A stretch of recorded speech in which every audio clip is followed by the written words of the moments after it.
Absolutamente conformes de cómo viene evolucionando el mercado. La brecha se achicó hasta el 25%, incluso si uno toma el dólar importador, esa brecha prácticamente desaparece.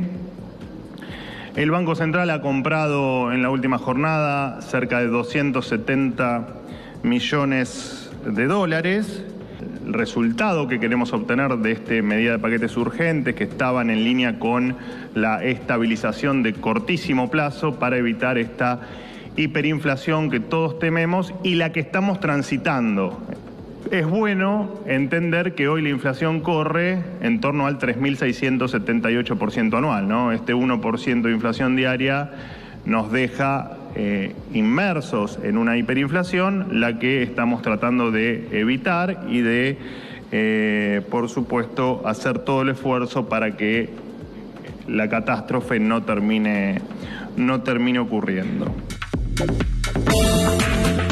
Bien, estos anuncios en el día el dólar blue bajó un poquitín más, sí, ¿no? Que 9.70 en Buenos Aires. Acá un poquito más se pagaba el dólar, pero bajó un poquito, como dijo Adorni recién, achicó la brecha con el dólar blue. Sigue estando un poquito alto el dólar Qatar. El gobierno podría aprovechar para sacarle algunos impuestos a ese dólar que ha quedado absolutamente desfasado. Para algunos la presunción es que el blue en algún momento va a volver a ajustarse, ¿no? Ha quedado como demasiado barato.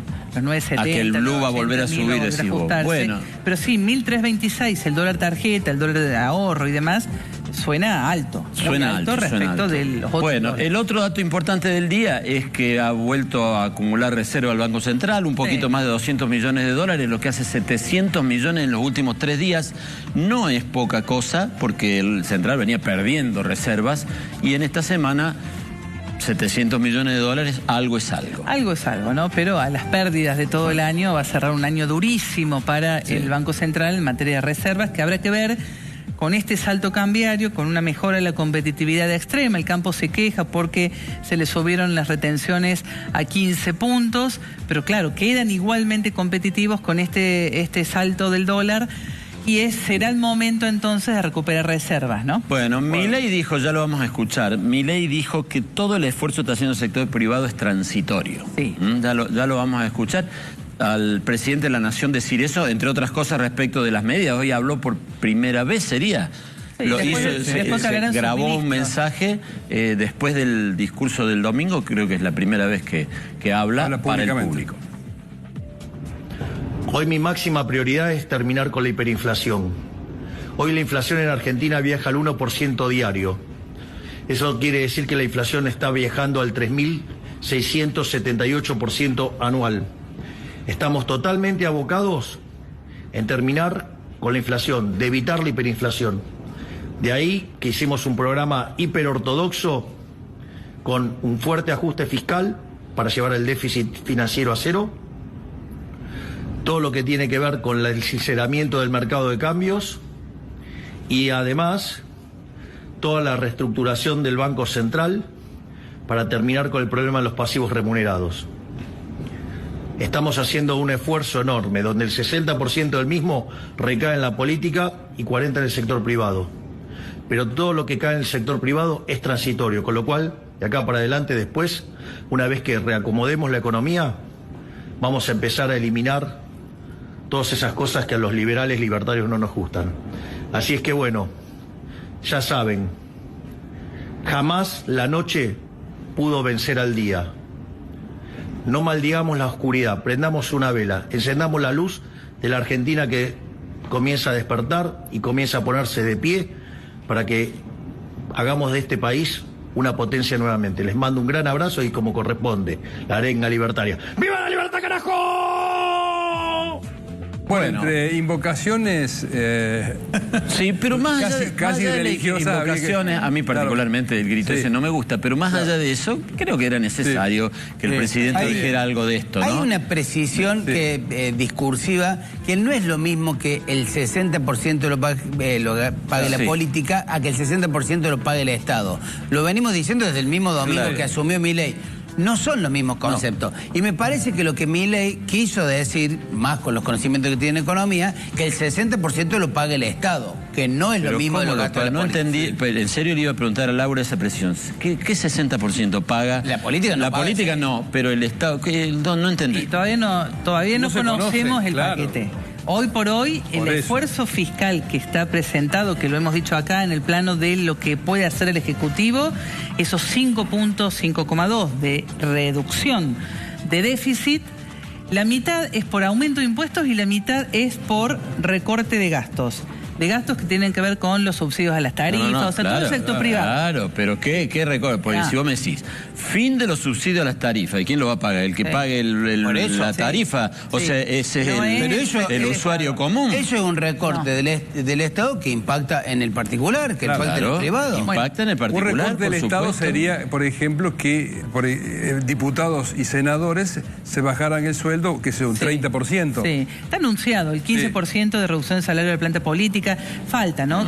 Ahí ese 60 que dice Milei es parte de lo que en principio se tiene que terminar de conocer. Claro. Que aún no sabemos cuáles son esas reformas. Yo en lo que se ha anunciado no veo 60% del Estado. No, transferencia de las provincias, por ejemplo, esas discrecionales que reciben. Bueno, ponele eso, pero los impuestos los paga el campo y los importadores. Esos son privados. Los subsidios los paga la gente, lo va a pagar la gente, que si se sacan el subsidio por el tema de los combustibles, y bueno, lo paga la gente con el aumento de la nafta. Actualmente las provincias pueden subsanar una parte o compensar lo que quite Nación haciendo su propio recorte, ¿no? Pero hay que verlo todavía. Bueno, veamos la mirada que tiene la economista Gisela Beritier. En realidad lo que hacen ahí es un ensayo matemático de ecuación exponencial en donde 1% diario se va sumando a una base inicial cada vez mayor y por lo tanto se terminaría en este porcentaje, ¿no?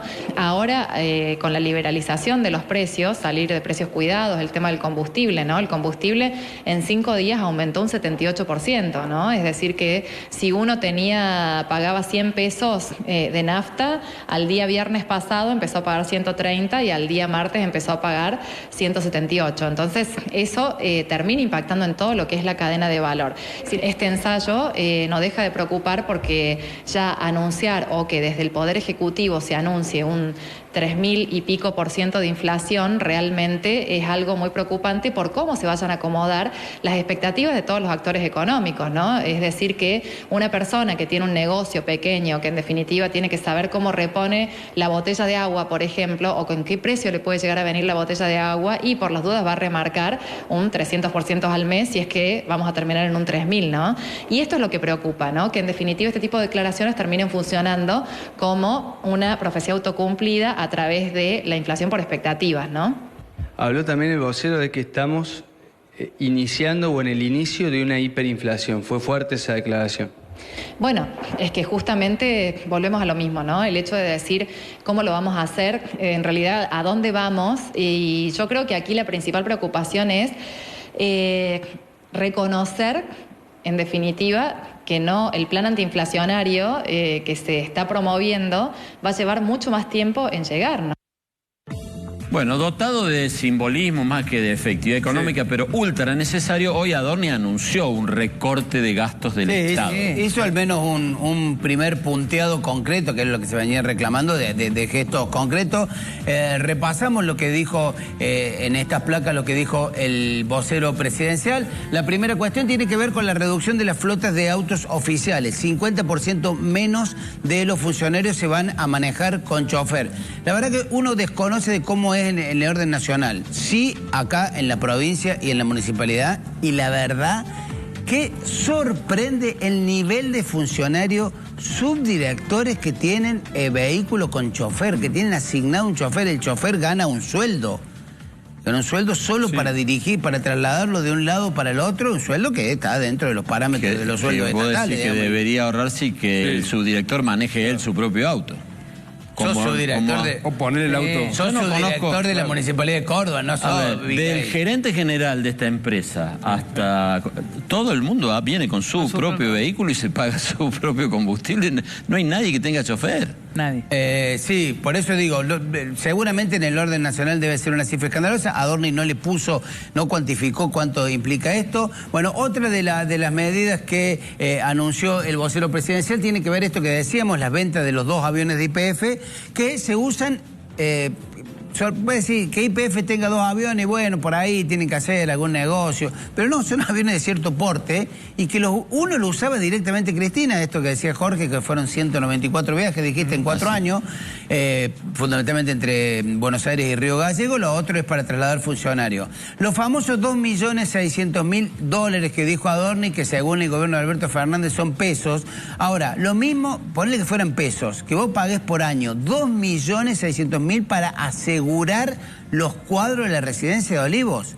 Sacábamos la cuenta el otro día acá en Telenoche, en Arriba de Córdoba, respecto de lo que cuesta mantener la residencia de Olivos nomás, que tiene 4 residencias oficiales, que tiene 100 empleados, que paga, creo que son 7 o 15 millones de pesos a la municipalidad de Vicente López.